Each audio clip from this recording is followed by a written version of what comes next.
নামদারি সুন্নিদের মূর্খ আল্লামা আবু সুফিয়ান আল কাদেরী বলেছেন, মাজারে গিয়ে মক্কা মদিনার টিকিট চাইবেন, মাজারে গিয়ে সন্তান চাইবেন, মাজারে গিয়ে জাকাত দেওয়ার ক্ষমতা চাইবেন। এই কথা বলার কারণে ওই বক্তা মুশরিক হয়ে গেছে।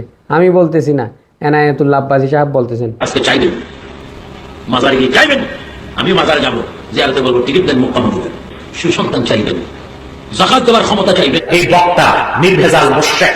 এক বক্তা তার আলোচনা করেছে, আপনারা এই মাজারে মক্কা মুকাররমা মদিনা মুনাওয়ারা টিকিট চাইবেন, মাজারওয়ালার কাছে সন্তান চাইবেন, রিজিক চাইবেন। এই বক্তা নির্ভেজাল মুশরিক। কোন ওলি দরবেশ তাদের মাজারে যে সরাসরি কিছু চাওয়া যাবে না।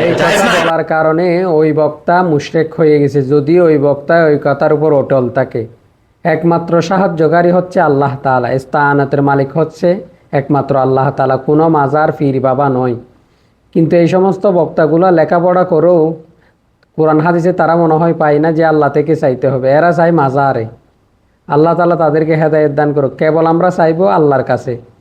আমরা ওসিলা দিলে হযরত মুহাম্মদ সাল্লাল্লাহু আলাইহি ওয়াসাল্লামকে ওসিলা ধরব, কিন্তু কোনো পীর সিরের কাছে কেন চাইবো? এদের জন্য পীর, বাজারওয়ালার জন্য, তাদের জন্য, পীরের জন্য, আউলিয়া কেরামদের জন্য আমরা দোয়া করব, কেবল জিয়ারত করব তাদের কবরগুলো। আল্লাহ তাআলা আমাদেরকে সঠিক বুঝ দান করুক, এদেরকে হেদায়েত দান করুক।